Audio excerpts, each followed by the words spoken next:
Hay que hacer la aclaración de la grabación. Sí, estamos, eh, estaremos grabando esta sesión. En un minuto estaremos comenzando. Ya se está haciendo el enlace con Facebook Live. Dura aproximadamente un minuto. Me dicen que ya está prácticamente lista, así que estaremos iniciando en este caso. Pero sí, hay que dar un momentito para que entren más espectadores porque si no se nos puede interrumpir la comunicación. Ahorita han entrado ya 41, pero con esa lista tan grande que tenemos, entonces vamos a tener que dar un poquito más de tiempo porque podría generarnos alguna interrupción. La jefa. No,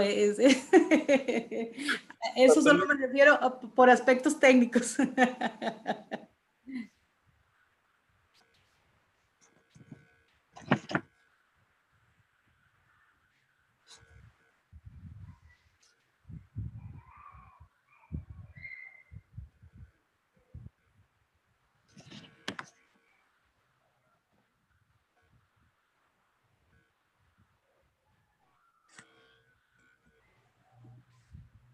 Y es que no es usual que sea tan lerdo el ingreso de los participantes, pero probablemente como a las 6 de la tarde está todo Costa Rica conectado. Entonces probablemente está haciendo que sea un poquito más lerdo. Es cierto. Pero va muy bien, ahí van entrando.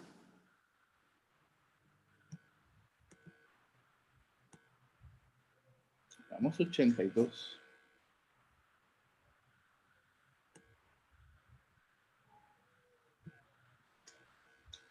Buenas noches desde... Sí, tenemos panelistas, tenemos audiencia desde Argentina. Nosotros, la red social de la escuela en realidad tiene es muy amplia y hemos logrado posicionarlo. La verdad que les cuento, señoras y señor embajador, eso es uno de los logros que hemos tenido en los últimos años, que hemos logrado posicionarnos en temas de política internacional y de comercio internacional. Cuando la gente quiere saber algo, nos busca ahí en la red. Solemos hacer programas sobre diferentes temas, abordamos temas contemporáneos y también temas históricos relacionados con la política internacional y el comercio internacional, que son nuestros dos ejes. Ya llevamos más de 100. 110. Sí.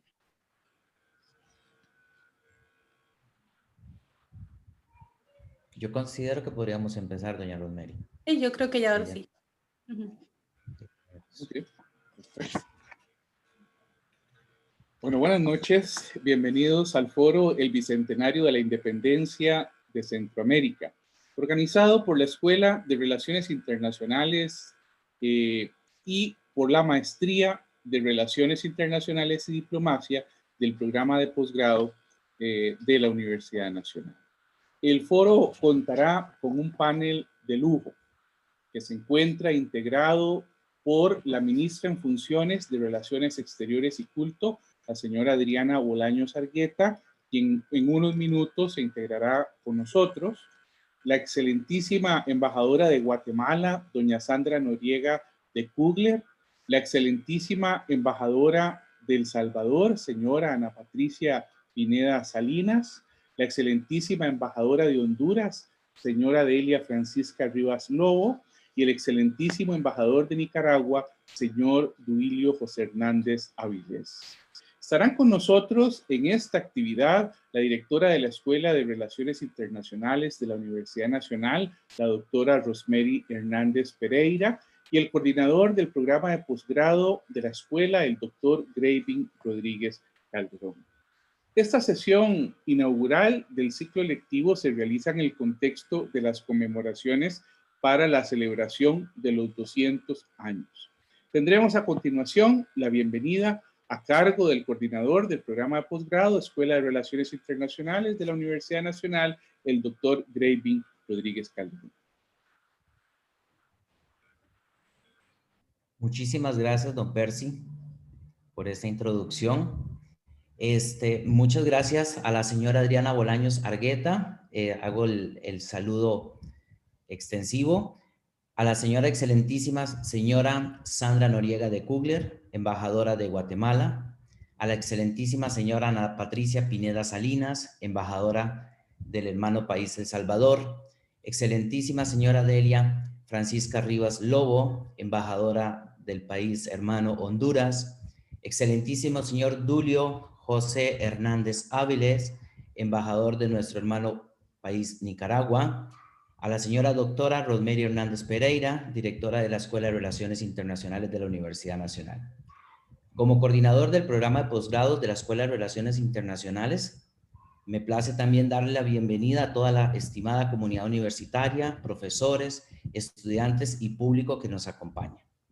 Para la Escuela de Relaciones Internacionales ha sido siempre una preocupación el estudio profundo de las relaciones internacionales de nuestro país, y desde hace más de 29 años se crea el programa de posgrados de la Escuela de Relaciones Internacionales, que este año estamos en proceso de apertura y de admisión para la 26ª promoción de la maestría en Relaciones Internacionales.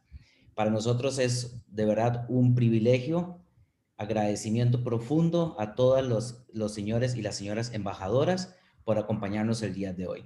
Doña Rosemary.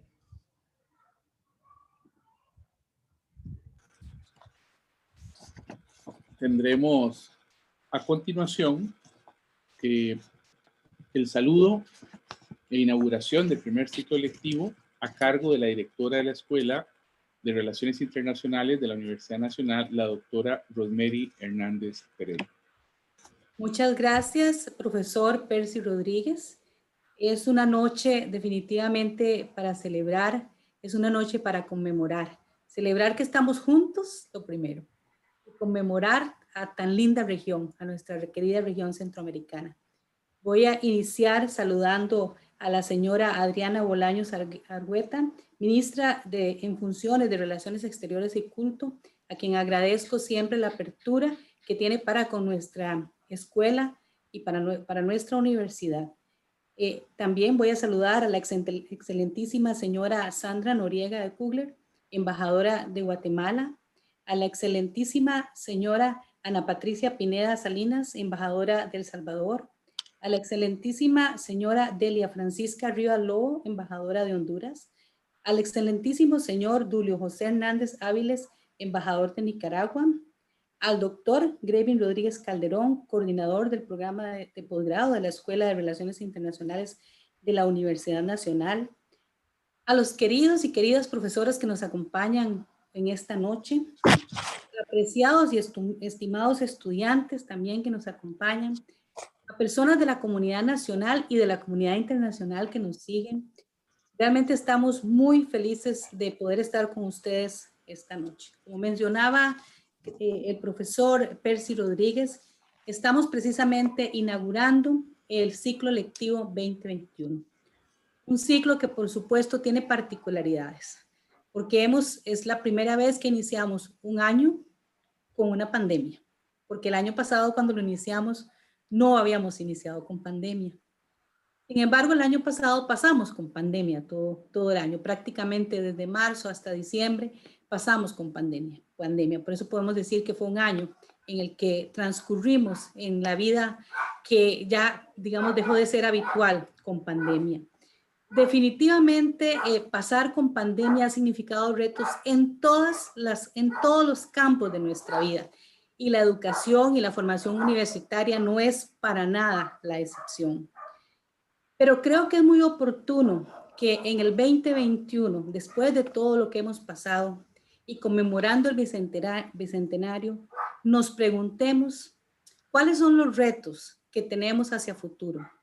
Pero para ver los retos que tenemos hacia futuro como región, tenemos también que ver hacia atrás y tenemos que ver cómo nos hemos formado.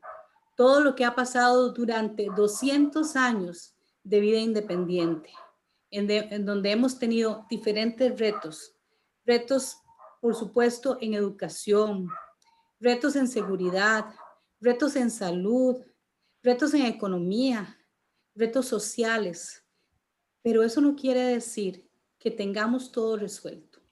Lo que sí quiere decir es que es hora de mirarnos para ver lo que hemos hecho bien y aquello en lo que tengamos que mejorar, porque definitivamente como región también tendremos que mejorar.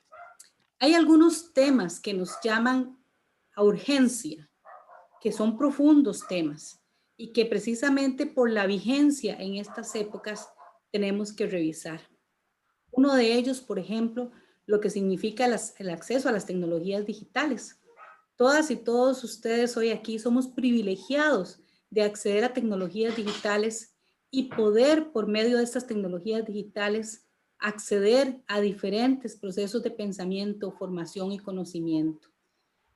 En la audiencia hay prácticamente 200 personas que han podido acceder, pero tenemos que preguntarnos en nuestra región cuántas personas no podrán acceder a precisamente estos espacios de pensamiento, razonamiento, de interacción, porque no han logrado alcanzar esa meta. Y ese reto, los tenemos absolutamente todos los países. No es un reto particular de un solo país.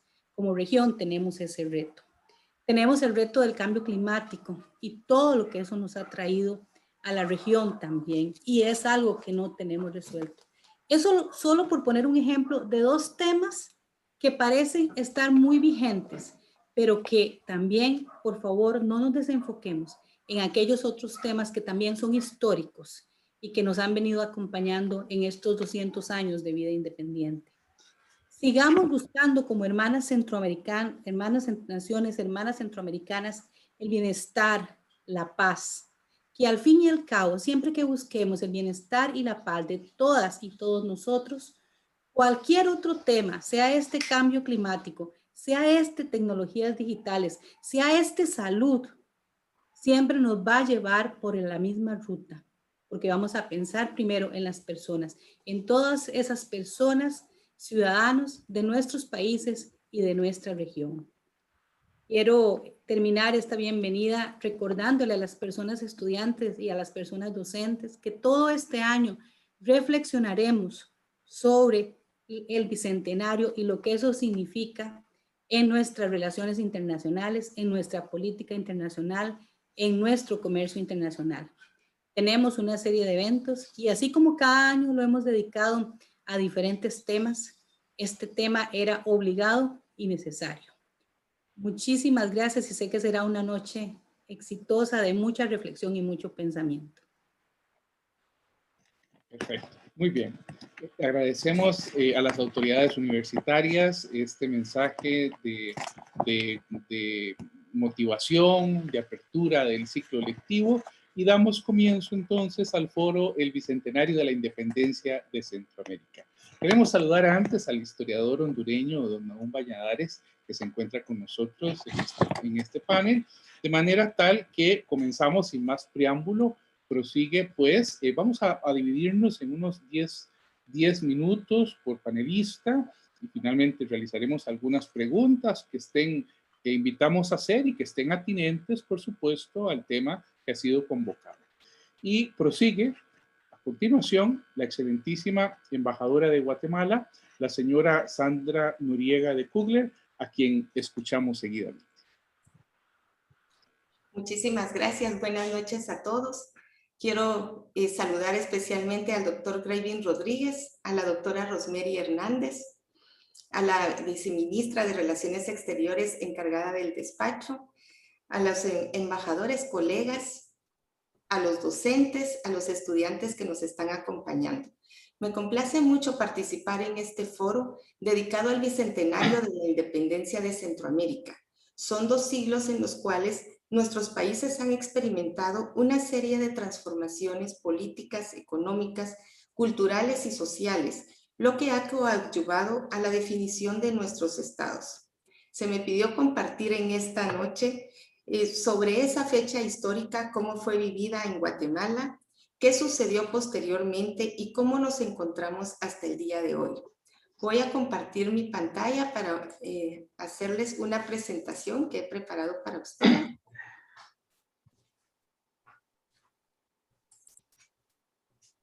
Creo que ahí está. Bueno, primero que nada les quiero compartir este mapa del Reino de Guatemala que incluía los ayuntamientos de Chiapas, Comitán, Tuxtla, las provincias de Guatemala, El Salvador, Honduras, Nicaragua y Costa Rica. Y comenzar por la noche del 14 de septiembre de 1821, cuando el presidente Gaínza convoca una reunión urgente al Real Palacio para que sean reunidos al siguiente día a las 8 de la mañana y discutir asuntos relacionados con la emancipación del país. Se reunieron así el 15 de septiembre en el Real Palacio los representantes de la Audiencia de Guatemala, la Diputación Provincial, el Ayuntamiento de la Nueva Guatemala de la Asunción, la Iglesia Católica, la Universidad de San Carlos, el Consulado de Comercio, el Colegio de Abogados y cuerpos militares. Otras personalidades estuvieron en la antesala del Real Palacio y vecinos que se instalaron en los corredores, ventanas y en el portal. El presidente Gaínza declaró abierta la Junta Extraordinaria y se dio lectura a la correspondencia llegada hacía 2 días en la cual los ayuntamientos de Chiapas, Comitán y Tuxtla informaban de su decisión de declararse independientes conforme al Plan de Iguala. Luego solicitó el parecer a los participantes.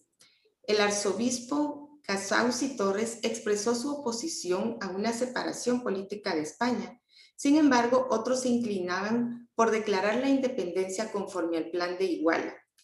Toda esta discusión transcurrió durante todo el día hasta que finalmente se aprueba la separación de España con 23 votos a favor y 7 en contra. El acta fue redactada por José Cecilio del Valle y firmada por 13 de los presentes. El arzobispo Casaus juró la independencia el 22 de septiembre y el 23 de septiembre se llevó a cabo una misa en acción de gracias. Según los historiadores, hubo desfile en las principales calles de la ciudad, y la cual concluyó frente al Palacio del Ayuntamiento con una orquesta. El pueblo juró la independencia y se hizo pública una medalla conmemorativa del acontecimiento. La declaración de independencia fue una separación de la metrópoli a diferencia de las ceremonias hechas de las cruentas luchas que se vivieron en México y Sudamérica, conformándose un gobierno provisional mientras se decidía el destino que se tomaría. Finalmente, como sabemos, el antiguo reino de Guatemala se anexiona a México. Estas decisiones, según el cronista de la ciudad de Guatemala, Miguel Ángel Álvarez, generaron la necesidad de una segunda independencia, por lo que el 1 de julio de 1823 se firma en el Salón Mayor de la sede de la Universidad de San Carlos, hoy Salón Mayor del MUSAC, la independencia definitiva. Con esta visión puesta en una república federal centroamericana, en noviembre de 1824 es aprobada la Constitución de la República Federal de Centroamérica y en 1839 Guatemala se separa de esa federación centroamericana. Pero no es hasta 1965 cuando la Asamblea Nacional Constituyente brinda reconocimiento a este movimiento independentista, declarando en forma constitucional el 1 de julio para la toma de posesión de los presidentes y vicepresidentes de la República de Guatemala. Esto se llevó a cabo durante 4 periodos consecutivos. Sin embargo, en 1982, por un golpe de Estado, se rompe el orden constitucional y se convoca nuevamente a una Asamblea Nacional Constituyente y se aprueba una nueva Constitución Política de la República, que es la que se encuentra en vigencia. Muy rápidamente les he dado un resumen de lo que fueron los acontecimientos y cómo transcurrió esa época post-independentista y cómo en el caso de Guatemala transcurrió hacia una independencia plena. Pero, ¿qué hemos ganado durante estos 2 siglos? Bueno, me quisiera referir rápidamente a algunas de las reformas realizadas por el presidente Justo Rufino Barrios en la última parte del siglo XIX, 1873-1885, que incluye la introducción de plantaciones de café y el ferrocarril, así como la enseñanza pública y gratuita en todo el país. Del mediados del siglo XIX, podemos también mencionar las reformas realizadas por el presidente Juan José Arévalo, las cuales incluían reformas hacia el magisterio, creación del Seguro Social, el Código de Trabajo, la Ley Orgánica de la Universidad de San Carlos, la creación del Instituto Centroamericano de Nutrición para Centroamérica y Panamá. Se permite también el voto a las mujeres. Estas reformas fueron continuadas por su sucesor, el coronel Jacobo Arbenz. Sin embargo, eran mucho más ambiciosas y es derrocado antes de que finalice su mandato. Sobre este periodo hay mucha lectura, es un periodo de apasionantes investigaciones, no solo a nivel nacional, sino que internacional. Así que estoy segura que ustedes como estudiantes de relaciones internacionales y estudiosos de las ciencias sociales en general, pues también han leído en algún momento sobre esta parte importante de la historia de Guatemala. Estas reformas administrativas, educativas y económicas y hechos que se dieron, como también un tema importante de mencionar, la firma de la paz entre la guerrilla y el gobierno de Guatemala en 1996, después de una guerra interna de más de 35 años, son parte de nuestra historia, lo que ha contribuido al desarrollo del país en diferentes aspectos. Quisiera, después de esta parte política, económica, comentar un poco sobre la parte cultural. Y es que en este contexto, para Guatemala, el Bicentenario representa también nuestra tierra milenaria, cuna de la cultura maya. Es una de las civilizaciones más importantes de la humanidad por su riqueza cultural incomparable de más de 3.000 años. Contamos con más de 5.000 sitios arqueológicos y entre estos se encuentran Tikal, Yaxá, Tacalicavaj, Nahtunish, El Mirador, Quiriguá. Guatemala cuenta con 3 sitios declarados Patrimonio Mundial por la UNESCO: el Parque Arqueológico de Tikal, la ciudad colonial de Antigua Guatemala, que fue la tercera ciudad de Guatemala, y Quiriguá. Guatemala es un país multilingüe y pluricultural. Conviven 4 pueblos: el maya, el xinca, el garífuna y los mestizos. Cada pueblo tiene sus propias expresiones culturales, como las comidas y las festividades. El pueblo maya a su vez se distribuye en 21 etnias. Contamos con 23 idiomas oficiales, 21 idiomas mayas, el idioma xinca y el español. Estas diferencias no son superiores ni inferiores a los demás grupos, son los distintivos que enriquecen la cultura guatemalteca. Dentro de nuestras tradiciones también quisiera mencionar la Semana Santa en Antigua Guatemala, que con sus procesiones que datan desde mediados del siglo XVIII, cada año reúnen a propios y extraños. También es un lugar de peregrinación en donde se encuentran los restos del beato hermano Pedro de Betancourt. Al lado derecho inferior les comparto también la ciudad de Esquipulas, en donde se venera al Cristo Negro. Esta veneración no es solamente por los guatemaltecos, llegan peregrinos de toda Centroamérica y del sur de México a este centro de devoción. También importante mencionar sobre la ciudad de Esquipulas, que es la sede en donde se firmaron los acuerdos de Esquipulas, con los cuales se llega a la paz firme y duradera en la región. Les quiero compartir ahora unas vistas de la ciudad de Guatemala. Al lado izquierdo pueden ver la Guatemala colonial de principios del siglo XVIII y al lado derecho una fotografía de la Guatemala moderna de hoy. Otras fotografías que les quiero presentar también, siempre de la Guatemala moderna. Se encuentra, pueden ver un bulevar amplio de la Avenida de la Reforma, que no se ve en esta fotografía, pero termina en el obelisco, el cual da una continuación a ese bulevar en la Avenida de las Américas.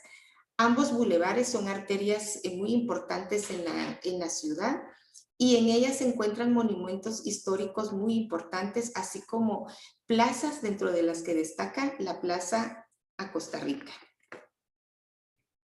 Al lado derecho les he introducido una fotografía de la segunda ciudad más importante en economía, en aspectos económicos y también más grande en población. En segundo lugar se encuentra Quetzaltenango. El departamento de Quetzaltenango es el en el altiplano. Y aquí les muestro la plaza mayor de su ciudad, Xelajú. También conocida por la muy popular canción Luna de Xelajú, cuyo autor es nacido en esta ciudad. Bueno, quisiera para finalizar, ya que sé que el tiempo es corto, pero antes de finalizar quisiera compartirles que el pasado 27 de febrero, en una ceremonia oficial, el presidente Yamatei llevó a cabo la inauguración de lo que son las festividades conmemorativas al Bicentenario de Guatemala. Esperamos tener 200 festividades a lo largo de estas semanas, estos meses, que finalizarán el 14 de septiembre. En esta velada artística estuvo presente el Ballet Folclórico y Moderno de Guatemala, estuvo también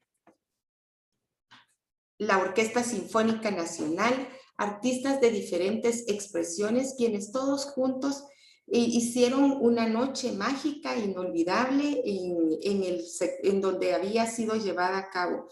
Esta velada llena de cultura, para nosotros, es representativa de nuestras raíces históricas, orgullo de una nación comprometida a seguir trabajando por el desarrollo de nuestro país y por el bienestar de nuestras futuras generaciones.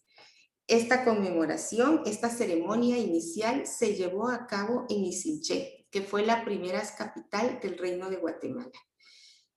Con esto termino mi presentación y les agradezco la atención. Perfecto.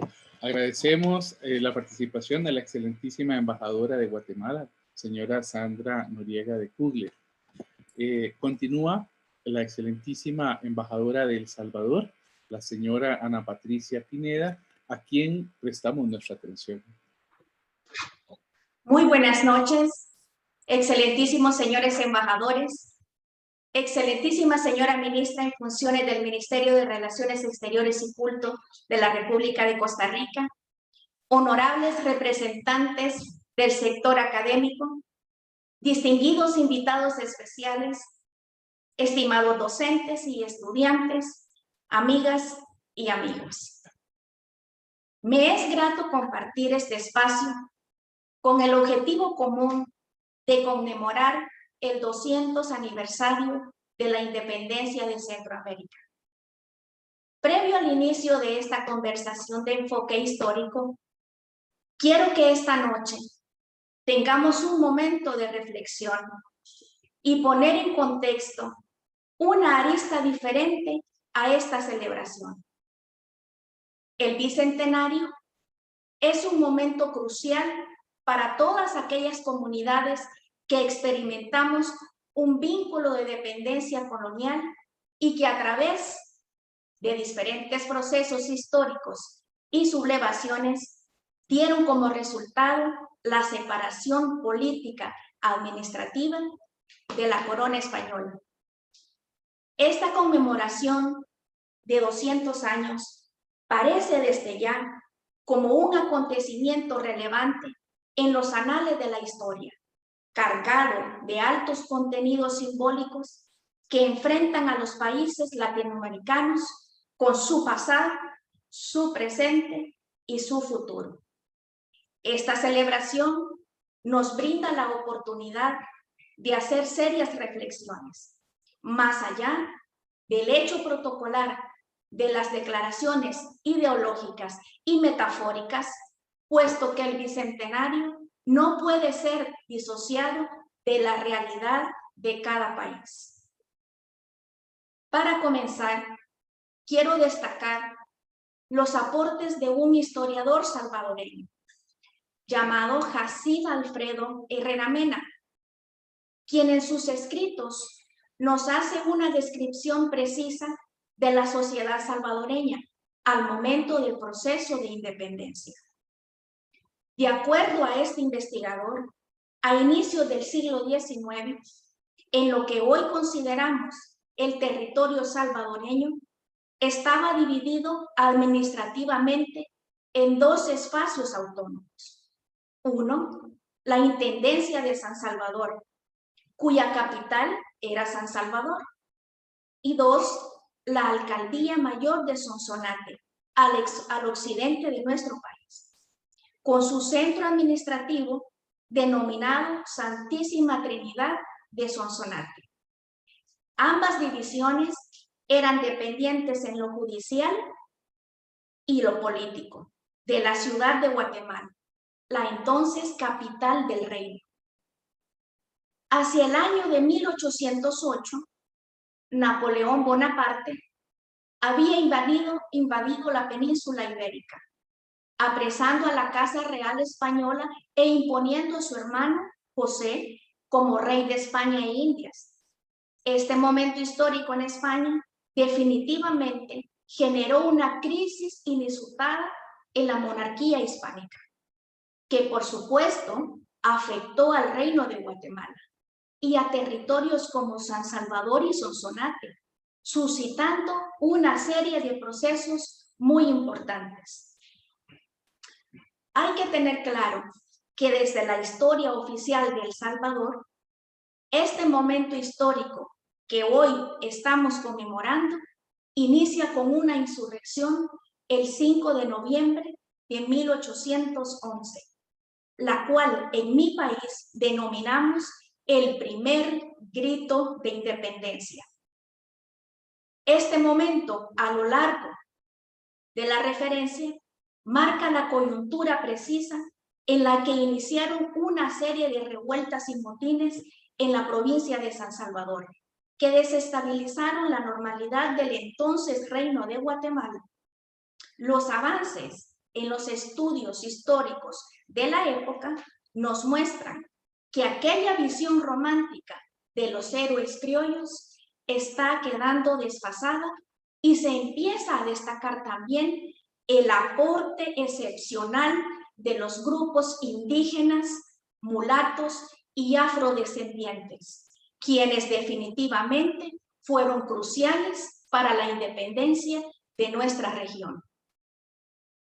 Luego de proclamar la independencia de España, aquel 15 de septiembre de 1821, la mayoría de países centroamericanos se unieron a lo largo de 19 meses al Imperio Mexicano, comandado por Agustín de Iturbide, pero no se consolidó esa unión.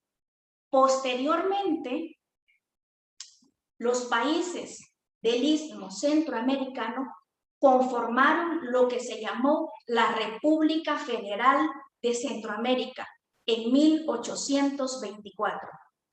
Esta se mantuvo a lo largo de 16 años, hasta que en los años 1838 y 1840 estallaron diversas guerras civiles en cada uno de los países miembros, acelerando estos acontecimientos la disolución de la República Federal, que trajo consigo el establecimiento de estados independientes.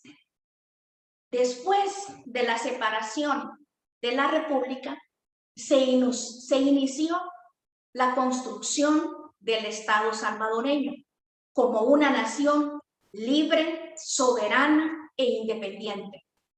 De tal manera que es así como El Salvador inicia la construcción de su Estado, un 2 de febrero de 1841. Es a partir de ese momento que nuestro país inicia el establecimiento de las relaciones diplomáticas con otros estados.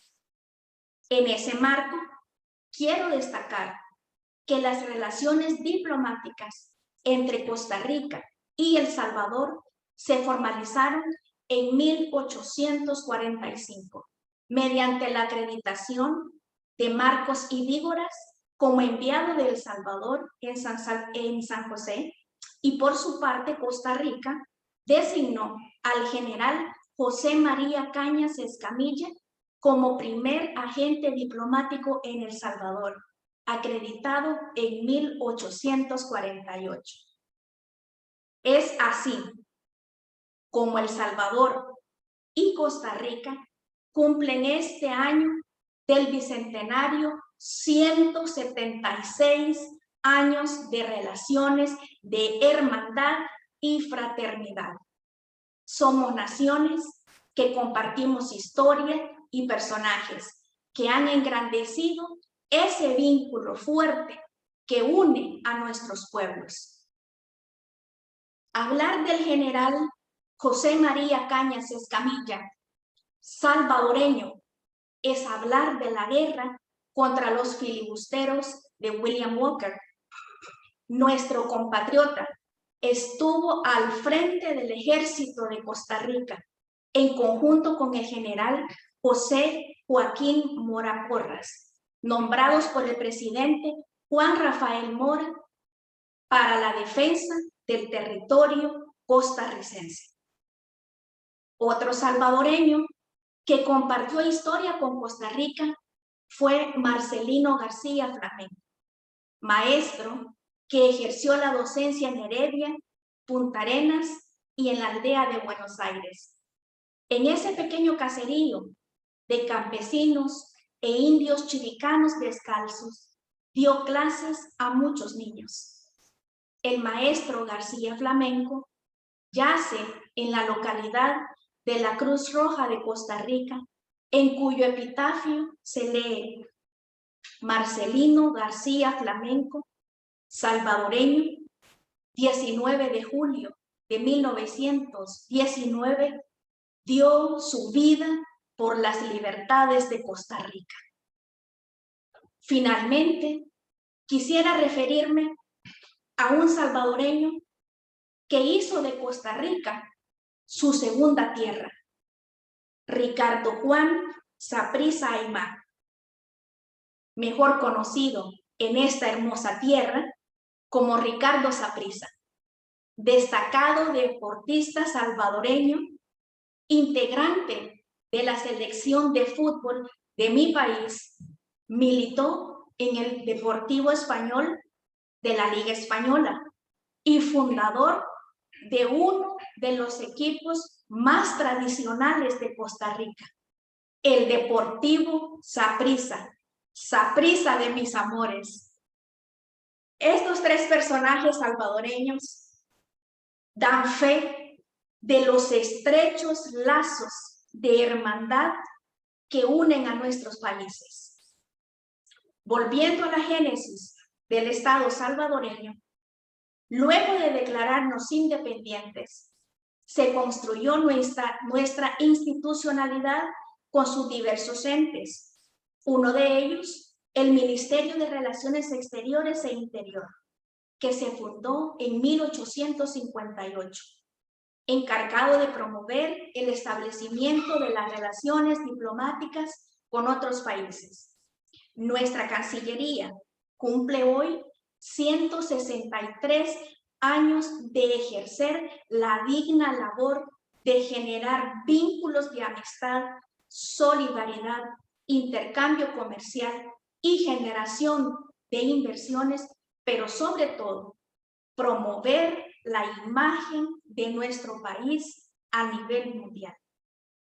En ese marco, El Salvador celebró este 2 de febrero 180 años de ser un Estado independiente. Desde 1848, hace 173 años, El Salvador viene hablando de la Unión Centroamericana, porque estamos convencidos que juntos seremos mucho más fuertes y competitivos. Mi país, al igual que Costa Rica, ha pasado en estos 200 años por etapas difíciles, guerras, terremotos, inundaciones y ahora los efectos de la pandemia de la COVID-19. Pero siempre hemos salido adelante, porque el espíritu de los centroamericanos es fuerte, leal y solidario.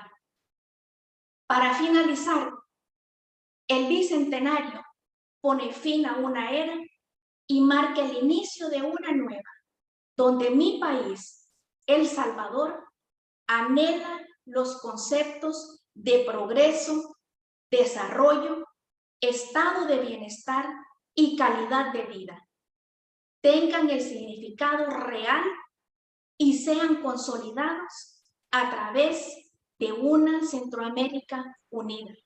Que Dios bendiga Centroamérica. Muchas gracias. Muchísimas gracias por su participación, excelentísima embajadora de El Salvador, señora Ana Patricia Pineda. Pasamos ahora a continuación, estará con nosotros la excelentísima embajadora de Honduras, la señora Delia Francisca Rivas Lobo. Embajadora, recuerde encender el audio. Buenas noches, excelentísima señora embajadora Adriana Bolaños Argueta, ministra de Relaciones Exteriores y Culto en funciones. Señor Duilio José Hernández Avilés, embajador de Nicaragua. Señora Ana Patricia Pineda Salinas, embajadora de la República de El Salvador. Señora Sandra Noriega de Kugler, embajadora de la República de Guatemala. Señora directora Rosemary Hernández Pereira, doctor Gravin Rodríguez Calderón, amigos que nos están viendo a través de la tecnología, como hablamos al inicio, tengo hoy el alto agradecimiento en nombre del pueblo y gobierno de Honduras por esta grandiosa oportunidad de compartir con ustedes un fragmento de lo que ha significado y lo que significa y significará tan importante conmemoración, marcada por muchos retos y desafíos. Y para esto, Honduras se ha preparado de muchas maneras. Hoy quiero dejar en la voz de nuestro historiador hondureño, don Nahum Valladares y Valladares, una persona, como le dije al inicio, que admiro y respeto mucho, el tema de hoy. Así que bienvenido, don Nahum. Es todo suyo el espacio. Muchísimas gracias, embajadora. Quiero saludar a la excelentísima señora embajadora Adriana Bolaños Argueta, ministra de Relaciones Exteriores y Culto en funciones, al señor embajador de Nicaragua, el señor Duilio José Hernández Avilés, a la señora embajadora de la República de El Salvador, Ana Patricia Pineda Salinas, a su excelencia la embajadora de Guatemala, Sandra Noriega de Kugler, a la doctora Rosemary Hernández Pereira, quien es directora de la Escuela de Relaciones Internacionales de la Universidad Nacional, al doctor Gravin Rodríguez Calderón, coordinador del programa de posgrado de la Escuela de Relaciones Internacionales de la Universidad Nacional, a los docentes y a los estudiantes de la Universidad Nacional. 10 minutos no son suficientes para poder hablar de 200 años. 200 años de la historia que comenzó un 15 de septiembre del año de 1821. Pero sí podemos hablar de la gesta que libraron los patriotas que comenzaron a buscar el grito de libertad en estas naciones, en estos pueblos. Pueblos que venían siendo sojuzgados, dominados por la corona española por más de 3 años. Empieza entonces aquella llama de la libertad a encenderse en estos pueblos de la región. Pero hoy quiero hacer una mención y un honor, un mérito, un tributo a esos hombres que libraron una batalla no con las armas, sino que con el pensamiento, para llegar a ese instante histórico del 15 de septiembre de 1821, al proclamarse la independencia del Reino de Guatemala de la corona española. Quiero hacer mención, pues, de esas figuras estelares de nuestra historia. Voy a comenzar por Costa Rica, porque creo que ahí es donde estaba el crisol de la llama de la libertad. Fray José Antonio Liendo y Goicoechea, que fue el reformador de la educación en la Universidad Pontificia de San Carlos de los Borromeos, en el movimiento de la Ilustración, empezó a darle a sus discípulos en la Universidad de San Carlos de Borromeo el camino que se debía de transitar para alcanzar la libertad de estos pueblos. Fray Liendo y Goicoechea tuvo entre sus discípulos a Pedro Molina Mazariegos de Guatemala, a José Cecilio del Valle de Honduras, a José Matías Delgado de El Salvador, a Miguel Larreinaga de Nicaragua, para mencionar unos cuantos. Pero Liendo y Goicoechea, en sus enseñanzas, además del escolasticismo, empezó a tender esos puentes de libertad en el pensamiento de los centroamericanos. Empezó a despertar en estos patriotas esa llama. Y ahí es donde comienza a librarse la primera batalla del pensamiento contra lo que se manejaba en el Reino de Guatemala, con lo que se llamaba la Capitanía General. Primero con Carlos Urrutia y después con Gabino Gainza. ¿Qué pasó? En el año de 1811, en El Salvador, el primer grito de independencia. En noviembre de 1811, el presbítero José Matías Delgado, que se había educado precisamente en Guatemala. Y ahí con él se encuentra José Manuel Rodríguez y los hermanos Aguilar, que eran sacerdotes, Nicolás, Vicente y Manuel Aguilar. Manuel José Arce, que tenía un hermano que también era sacerdote. Estos patriotas de la Plaza de la Merced lanzan el primer grito de independencia. Y ahí es donde empieza precisamente a buscarse ese camino a la libertad en el año de 1811.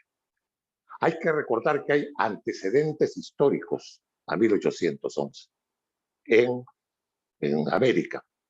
La independencia de México en el año de 1810, con Miguel Hidalgo, con Morelos. La independencia de Venezuela, 1810, con Francisco de Miranda y Simón Bolívar. La independencia de Argentina, de las Provincias Unidas del Río de la Plata, con José de San Martín. Pero, lógicamente, en aquel momento, lo que se buscaba era que el dominio español que se había enclaustrado en Guatemala pudiera ya desaparecer. Habían dos poderes, el poder político, poder militar y el poder eclesiástico. Había que ver que en Guatemala, el arzobispo de Guatemala, Casaus y Torres, ejercía dominio sobre la aristocracia de Guatemala. Y habían muchos problemas que se iban generando precisamente para formar una distensión, para evitar la independencia. Sin embargo, hombres como Pedro Molina Mazariegos, que tenía el Editor Constitucional, que era un periódico donde precisamente se libraba una batalla de pensamiento radical por la independencia. Y otro de los periódicos, El Amigo de la Patria, que dirigía el hondureño José Cecilio del Valle, también discípulo de José Liendo y Goicoechea. Allí empieza a formarse, con el pensamiento de estos hombres, la idea de la libertad, de la emancipación. También allí, en Guatemala en ese tiempo, Francisco Barrundia, que militar, pero que también se dedicó al periodismo, colaboraba con Molina Mazariegos en el editor constitucional y fustigaba con sus artículos a lo que era el gobierno, primero de Carlos Urrutia y después de Gabino Gainza. Ya con lo ocurrido en 1811 en El Salvador, viene otro movimiento independentista que se marca en la historia y que no podemos olvidar, y es la conjura del convento de Vilén. Ahí hay un nombre que tiene que aparecer en la historia de Centroamérica como inolvidable, un fraile, Juan Nepomuceno de la Concepción, que en ese año de 1813 se levanta con otros frailes y con estudiantes en el convento de Belén para tratar de derrocar a el brigadier que estaba al frente de la Capitanía General. Fray de la Concepción fue apresado con todos los que le acompañaban y así se evitó precisamente que el pueblo pudiera apoyar el movimiento que había nacido en el convento de Belén. 1813. En el año de 1812, en Tegucigalpa, se produce otro movimiento independentista. Este fue jefaturado por un sacerdote, el padre Juan Francisco Márquez.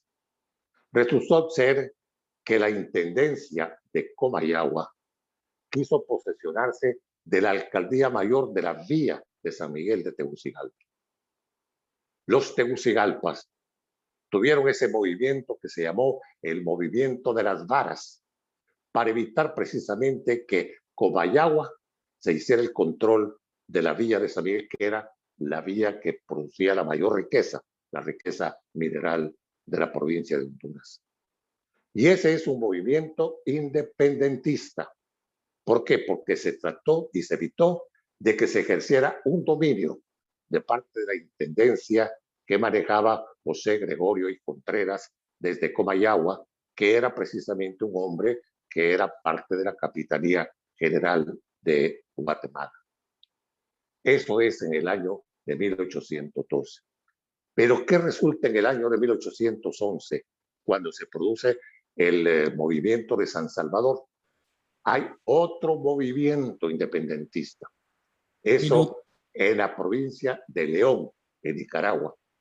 Ahí se produce con fraile Felipe de Michelena, un movimiento que estaba orientado a quitar al brigadier Salvado, que mantenía un régimen dictatorial prácticamente contra los mestizos y los indígenas.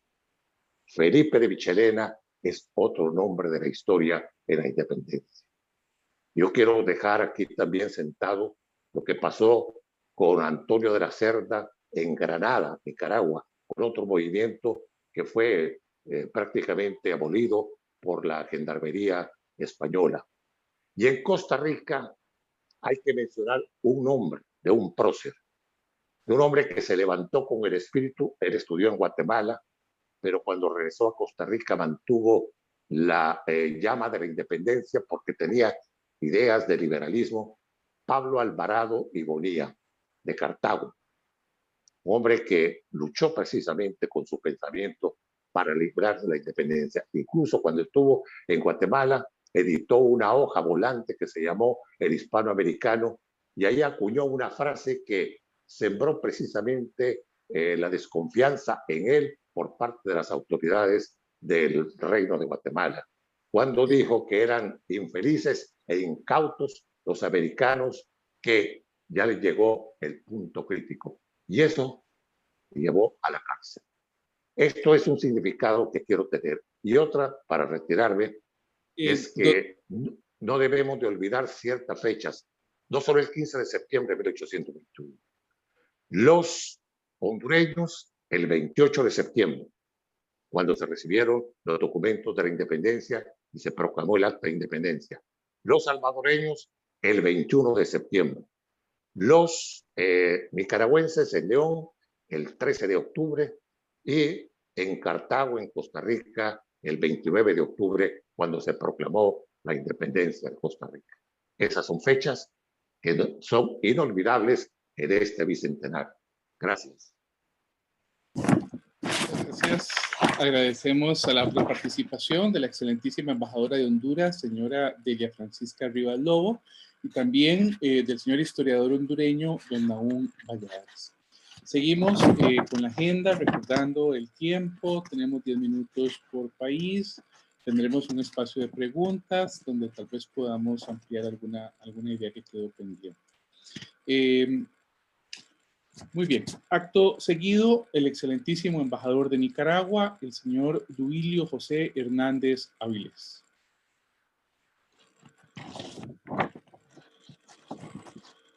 Señor embajador, recuerde. Perfecto.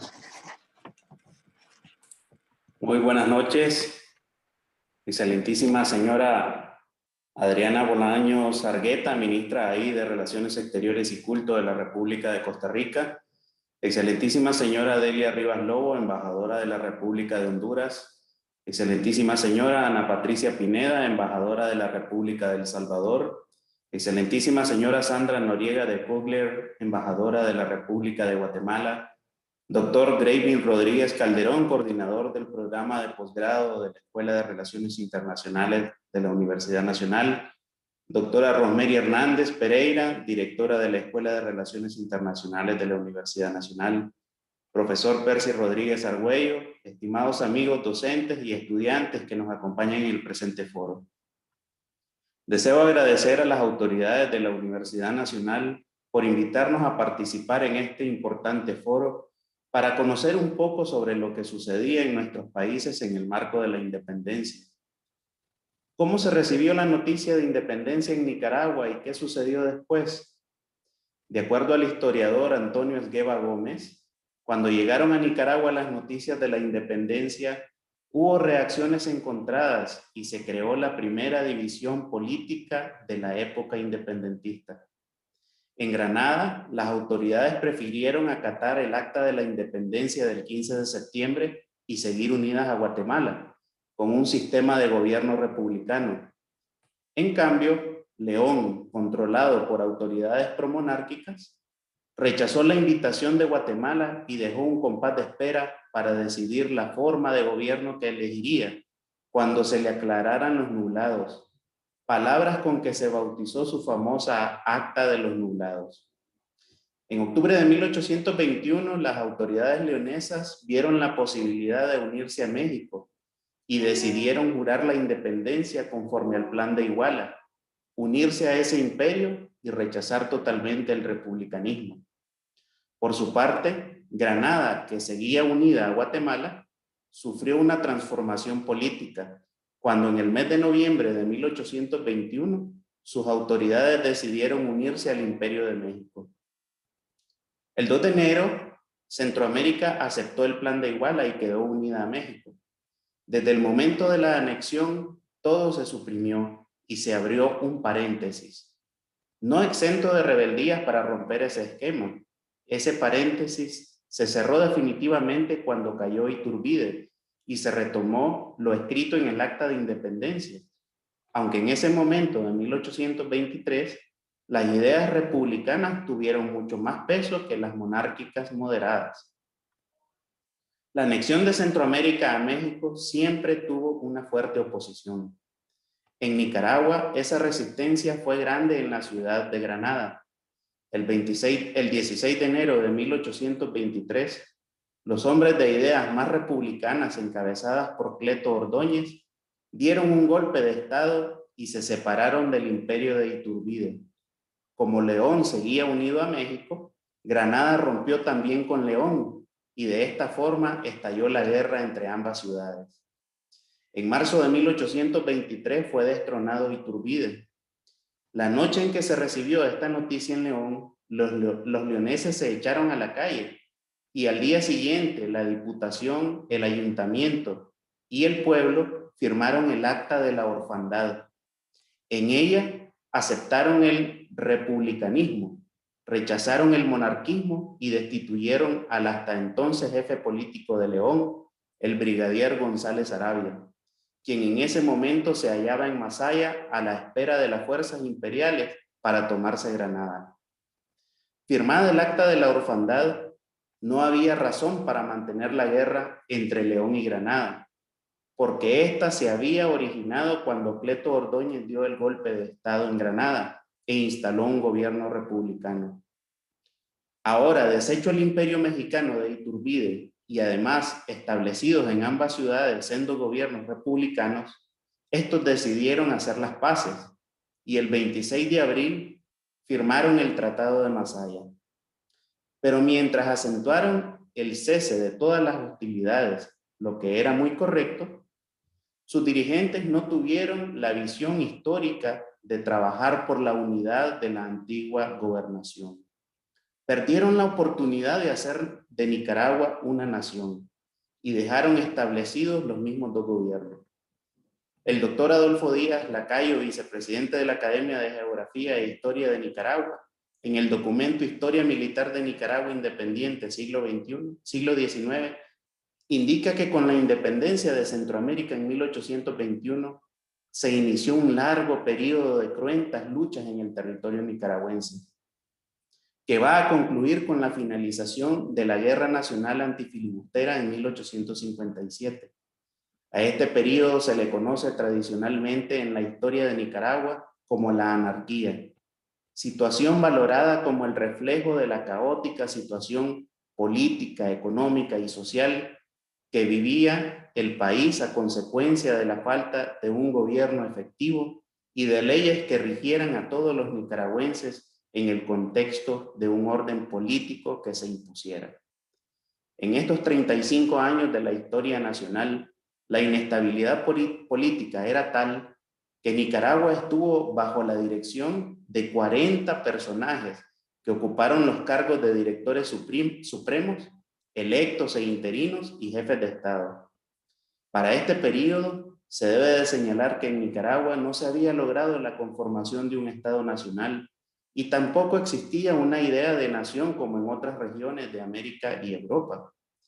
Aunque con la invasión filibustera de William Walker aparecen algunas expresiones protonacionalistas, es hasta después de 1857 que las élites nicaragüenses empiezan a construir realmente esta idea de nación a partir de la elaboración de las historias nacionales promovidas por los gobiernos conservadores y después con el proyecto desarrollado por la Revolución Liberal de 1893. La anarquía en Nicaragua se caracterizó por la inestabilidad política y violencia organizada y espontánea de las distintas clases sociales. Las élites en su lucha por el poder y las clases populares en apoyo forzado o voluntario de las facciones políticas o en función de la reivindicación de sus intereses particulares, también se caracterizó por los conflictos generados por la intervención extranjera, principalmente la de los ingleses y filibusteros norteamericanos con el apoyo de sus gobiernos. Las causas de esta violencia estaban directamente relacionadas con las condiciones de atraso en el desarrollo político, económico y social de Centroamérica al momento de la ruptura con el régimen colonial.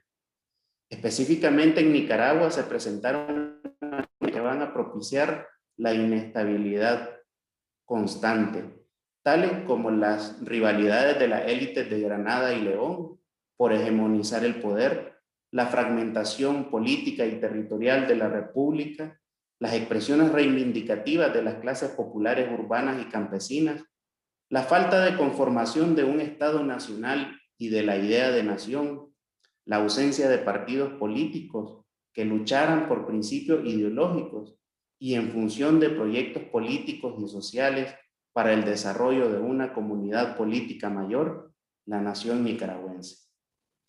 Al celebrar este año los 200 años de nuestra independencia, decimos con orgullo que Nicaragua es un país libre, soberano e independiente. Somos un pueblo digno y trabajador, cuya principal lucha es combatir la pobreza. Hoy Nicaragua es el país más seguro de la región, con excelentes carreteras que destacan entre las mejores de la región. Ocupamos el 5º lugar en el mundo en materia de equidad de género. Restituimos el derecho a la salud y educación gratuitas y de calidad. Somos un país libre de analfabetismo. También se ha restituido el derecho a tener acceso a vivienda digna. se brinda importante apoyo también a los productores y comerciantes. Y a pesar de grandes impactos que ha sufrido nuestro país, este año la economía nicaragüense crecerá entre 2.5 y 3.5% gracias al manejo responsable que ha tenido nuestro gobierno. Cabe destacar que Nicaragua fundamenta sus relaciones en el respeto a los propósitos y principios de la Carta de las Naciones Unidas, la no injerencia en los asuntos internos, el respeto a la soberanía, la libre autodeterminación de los pueblos y el derecho internacional, trabajando por la paz, la seguridad soberana y por el bien común de nuestros pueblos.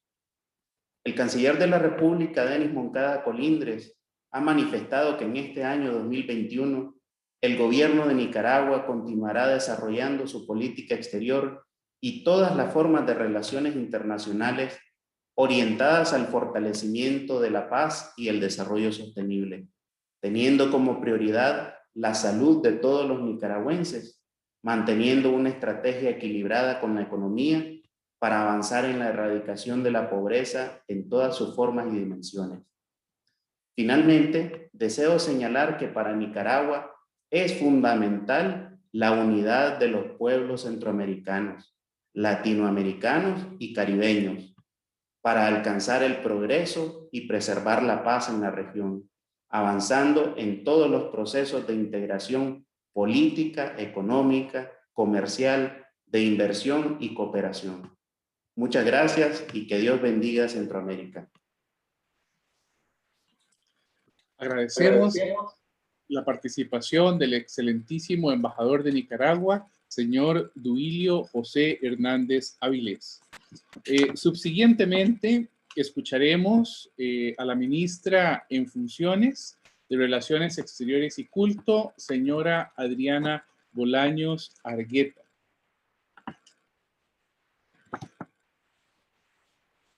Muy buenas noches, ¿cómo están? Espero que estén muy bien. Señora decana de la Escuela de Relaciones Internacionales, excelentísimas señoras y señores embajadores de El Salvador, Guatemala, Honduras y Nicaragua, es un gusto verlos como siempre. Señoras y señores profesores y estudiantes de la Universidad Nacional, señoras y señores que nos escuchan esta noche. Me es muy grato saludarlos y agradecer la invitación formulada a la Cancillería para participar en este importante acto conmemorativo. Como ministra interina del Ministerio de Relaciones Exteriores y Culto, es un placer para mí estar esta noche con ustedes. Atendiendo el tema de exposición solicitado, además de reseñar sucintamente algunos de los pormenores de los acontecimientos de 1821 en Costa Rica, quisiera compartir con ustedes algunas reflexiones sobre el significado del Bicentenario y nuestra coyuntura actual, en momentos en que Costa Rica ostenta la presidencia pro tempore del sistema de la integración centroamericana. Cuando volvemos la vista a aquellos años tan conflictivos del principio del siglo XIX, como costarricense me es muy emotivo recordar que fue un hijo de esta tierra, el cartaginés don Pablo Alvarado, quien fue el primero en sufrir prisión en Centroamérica por ideas emancipadoras. Por curiosa coincidencia, lo arrestaron un 15 de septiembre. 13 años después, a Alvarado le tocó estar en Guatemala en la luminosa mañana en que se firmó el Acta de la Independencia. Además de ese curioso elemento histórico, debo decir que como mujer y como centroamericana, siempre me he sentido muy orgullosa de que las mujeres de nuestra región estuvieran también presentes a la hora de la emancipación, en la figura de doña María Dolores Bedoya de Molina, la ilustre guatemalteca que en la noche del 14 de septiembre de 1821 recorrió los barrios de la ciudad para instar a acudir al día siguiente a la plaza del Palacio Gubernamental y clamar por la independencia. Y he de decir que doña María Dolores Bedoya de Molina, con esa actitud del 14 de septiembre, dio origen a la tradición de la noche de faroles del día previo al 15 de septiembre. Además, doña María Dolores fue la madre de Felipe Molina y Luis Molina, cuyos nombres dieron origen al nombre de la biblioteca de la Escuela de Relaciones Internacionales de la Universidad Nacional. El estudio de los acontecimientos centroamericanos de septiembre y octubre de 1821 a veces resulta muy complicado, porque suele olvidarse que desde 1820 ya no existía el Reino de Guatemala, sino que se había implantado el sistema de provincias sin jerarquía entre sí y dependientes directamente de Madrid. En este modelo, entre agosto de 1820 y mayo de 1821, las antiguas intendencias de Chiapas, Comayagua y San Salvador se habían transformado en provincias independientes de Guatemala, cada una con su propia diputación provincial, y Nicaragua y Costa Rica habían sido reunidas en una sola provincia, con su gobierno superior en la ciudad de León. Es bien sabido que el 28 de septiembre de 1821, la Diputación Provincial de Nicaragua y Costa Rica, reunida en León bajo la presidencia del jefe político superior, don Miguel González Arabia, decidió proclamar la independencia absoluta de Guatemala, reiterando así que era una provincia aparte. La independencia de España quedó como algo transitorio, en el tanto que se aclaran los nublados del día. El 13 de octubre de 1821 se recibieron en Cartago, nuestra capital de entonces, las actas de Guatemala y León al mismo tiempo, lo que provocó un gran desconcierto y muchas dudas. Al principio, el jefe político subalterno de Costa Rica, el coronel andaluz don Juan Manuel de Cañas Trujillo, logró que se apoyara lo acordado en León y quedarse esperando que se aclararan los nublados, frase que se hizo famosa en Costa Rica y que todavía usamos ocasionalmente para indicar un compás de espera. Sin embargo, después se decidió que era mejor no apoyar ni lo de Guatemala ni lo de León y limitarse a acusar recibo de las comunicaciones, como si se tratara de noticias de segundo orden. Durante un par de semanas hubo discusiones y opiniones para todos los gustos, salvo quizá la de seguir perteneciendo a España. El 11 de octubre de 1821, la Diputación Provincial de Nicaragua y Costa Rica acordó, en León, proclamar la independencia absoluta de España, ya sin condiciones, y la unión al Imperio Mexicano, conforme al famoso y celebrado Plan de Iguala, formulado por don Agustín de Iturbide, que hablaba de traer a gobernar a México al propio rey don Fernando VII o a algún príncipe de su familia. Esa noticia llegó a Costa Rica a fines de octubre y despertó mucho entusiasmo. Ese mismo día se reunió el Ayuntamiento de Cartago y decidió apoyar lo decidido en León, es decir, la separación de España y la unión a México. Al aceptar el acta de independencia absoluta firmada en León el 11 de octubre de 1821 por la Diputación Provincial, Costa Rica continuó regida por el jefe político subalterno Cañas Trujillo. Sin embargo, la situación todavía no estaba clara, pues se temía que Costa Rica se viera envuelta en el conflicto entablado entre las autoridades de Guatemala y las de León. Había gente que no veía con entusiasmo la idea de la unión con México y tampoco despertaba simpatías la posibilidad de seguir bajo la autoridad de la Diputación Provincial de León. En la misma Nicaragua, Granada había aprovechado la independencia para sustraerse a la autoridad de León y unirse a Guatemala. Para decidir qué hacer, se reunió en Cartago una asamblea constituyente con delegados de todas las poblaciones de Costa Rica, que fue conocida con el nombre de Junta Delegados de los Pueblos y que se hizo cargo del gobierno el 12 de noviembre de 1821 tras la renuncia de Cañas Trujillo. La Junta de Delegados, que fue la primera asamblea constituyente reunida en Costa Rica, pudo entonces reunirse con tranquilidad y con un sentido de gran madurez y responsabilidad. El 1 de diciembre de 1821 aprobó una constitución provisional que recibió el simbólico nombre de Pacto de Concordia. Ese texto declaraba que Costa Rica era absolutamente libre e independiente y se uniría al país americano que más le conviniese.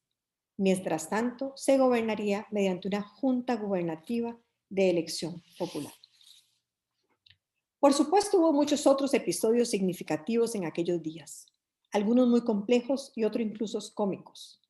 Pero quisiera destacar que en las muy complicadas situaciones de aquellos azarosos años, junto a los próceres costarricenses, desempeñaron papeles protagónicos hijos de otras de las provincias hermanas, como el bachiller nicaragüense Rafael Francisco Osejo, gran ideólogo del republicanismo liberal, el abogado salvadoreño don Rafael Barroeta, presidente de la primera Junta Superior Gubernativa de Costa Rica, o el guatemalteco don Mariano Montealegre, que además de apoyar con entusiasmo la causa independentista, fue en 1823 nuestro primer diplomático, como titular de una misión del gobierno de Costa Rica a León y Granada.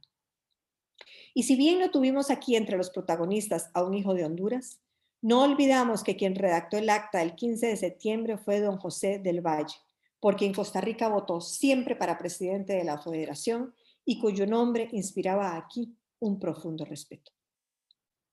Habiendo hecho este pequeño recuento de una historia que seguimos construyendo, quisiera ahora hacer referencia a qué significa para nosotros esta celebración del Bicentenario en nuestro contexto actual.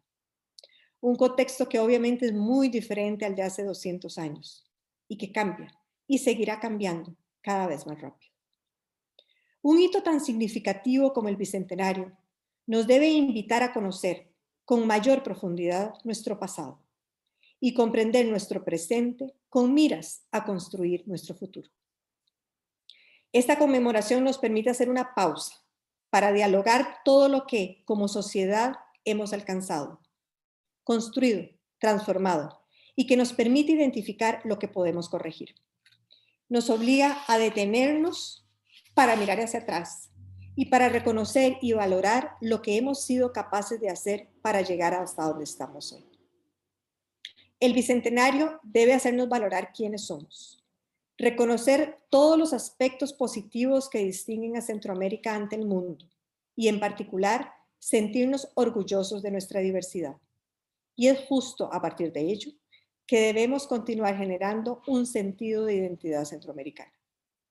El Bicentenario nos invita a celebrar lo que nos une como centroamericanos y el potencial de continuar nuestro proceso de integración en beneficio de nuestros pueblos.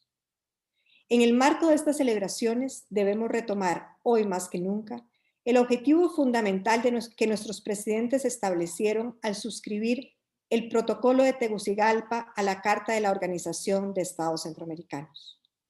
Construir una región de paz, libertad, democracia y desarrollo. En el marco de nuestra actual presidencia pro tempore del SICA, del Sistema de Integración Centroamericano, Costa Rica propuso 4 ejes prioritarios. 1.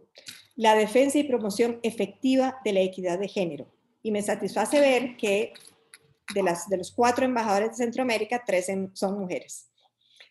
Y los derechos humanos, especialmente de las poblaciones más vulnerables, en particular las poblaciones afrodescendientes y los pueblos indígenas. 2.